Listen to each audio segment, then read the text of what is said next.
Conditions of imprisonment in Malawi today are rooted in a colonial and unjust system that seeks to isolate and punish people and not necessarily to reform citizens and build a safer, healthier society. The political and inhumane purposes of imprisonment have not changed, despite Malawi's move to a democratic government founded on respect for human rights. In the early 2000s, conditions of imprisonment continued to decline, with overcrowding on the rise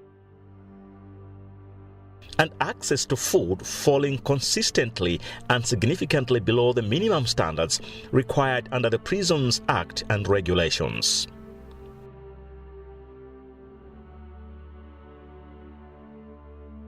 Prisoners are disproportionately vulnerable to being infected with diseases like HIV and tuberculosis. Overcrowding, inadequate sanitation, and poor quality and quantity of food means prisoners are more susceptible to illness. Despite that many prisoners living with HIV during this time had access to antiretroviral treatment, many continued to suffer and die as their inability to access adequate food in prisons meant they couldn't take their medication effectively.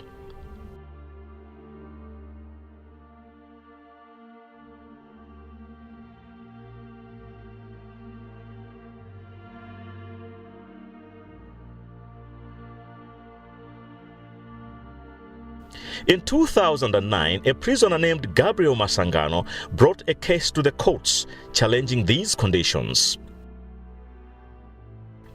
The Malawi High Court held that conditions of imprisonment were so bad that they violated the prohibition on torture and inhuman and degrading treatment in the Constitution. The court ordered government to radically change the system and ordered that the prison population be reduced by half within 18 months. That was a groundbreaking judgment. But almost 10 years later, little has changed.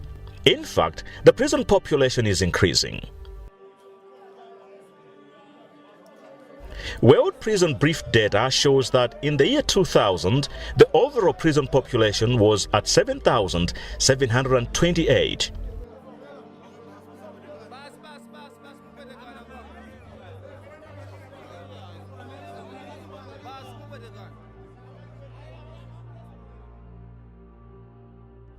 In January 2018, the prison population numbered at 14,790 persons. With a capacity to house 5,610 persons, the prisons are on the average at 263% capacity. The Malawi Inspectorate of Prisons is a constitutionally established independent body that functions to monitor conditions and the overall functioning of prisons in Malawi.